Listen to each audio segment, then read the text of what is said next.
1978 was the year everything fell apart. Synanon's legal department swelled with lawyers. They sought to annihilate Synanon's critics in the media by inundating them with lawsuits. The beatings of splittees and opponents increased, too. Synanon tried to open up an embassy in D.C., ostensibly to promote their charitable arm, and found they could no longer muscle people out and push them around as effectively as they had in the old days. The building they moved into had tenants. When Synanon beat some of those tenants up, they sued Synanon and won. On October 9th, 1978, Paul Morantz found himself in a hurry. And as he rushed into his house to grab something, he noticed a strange shape in his mailbox. While the medics loaded Morantz into the ambulance, one of the attendants asked him, "Where was the snake?" Paul said it was in his mailbox, and that Synanon had placed it there. Chuck may not have ordered that hit, but Synanon did. And Chuck was Synanon, just as Synanon was Chuck. The lawsuits piled up, and Synanon, for the first time in well over a decade, began to lose profitability. And so Synanon continued to shrink, selling properties, hemorrhaging businesses, losing members. Diedrich ensconced himself at the Badger home base, drinking and losing his mind.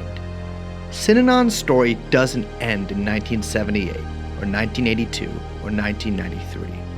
Synanon lives today, under different names, under different men, in facilities all throughout America. The Synanon model, notorious for its failures when it came to children, became the way to straighten out troubled youth. True to Chuck's vision, it is a billion-dollar industry. The behavioral modification industry, the troubled teen industry, juvenile delinquent programs, whatever you want to call them, almost every single one of the thousands that exist has lifted its program from Synanon. It's a grim industry. These programs got heavy promotion from daytime talk shows in the 80s and 90s. The schools are often in remote areas, such as the Utah or Oregon wilderness, often employing very young college students in charge of what are purportedly unstable children. The kids will often face hunger, injury, lack of medical care, or treatment for mental illness. And for most kids, these camps are just the first stop.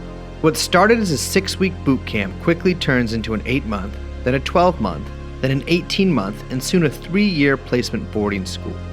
The true length of the typical stay isn't advertised for a reason. It's much easier to persuade a parent to send their kid away for a couple weeks than to suggest that what their child needs is to be separated from their family and their friends for several years. Provo Canyon is, bar none, the most notorious facility for teenagers in the United States. It's well known now after the recent documentary on Paris Hilton, which featured Provo Canyon as well as a Sea-Doo facility. Provo really is a nightmare. I've spoken to multiple people who attended the program. One said she saw the outdoors only 3 times in 2 years. In the troubled teen industry, if a facility gets shut down, it might reopen the next day in the same building, with the same staff, the same children, the same program, just under a different name. The troubled teen industry has a similar view on credentials as Synanon did. That is, credentials were an unnecessary roadblock required by ignorant regulators and only served to get in the way. It's an industry that is constantly at the frontier of creating new psychological tortures to inflict on children who have no recourse, no appeal, no lawyer, no way to seek help.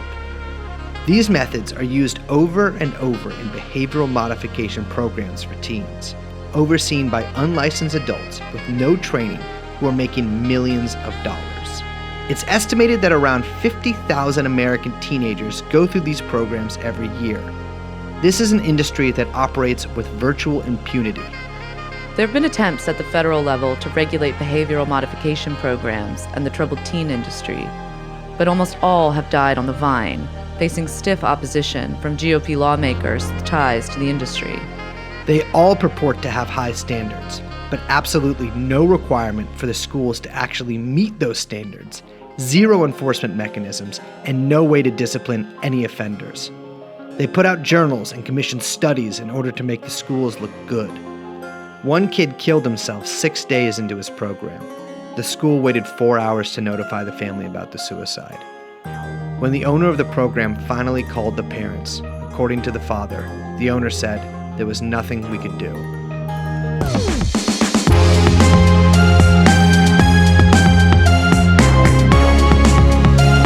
The Game is produced by TrueAnon. To hear the rest of the episode, subscribe at patreon.com/TrueAnonPod.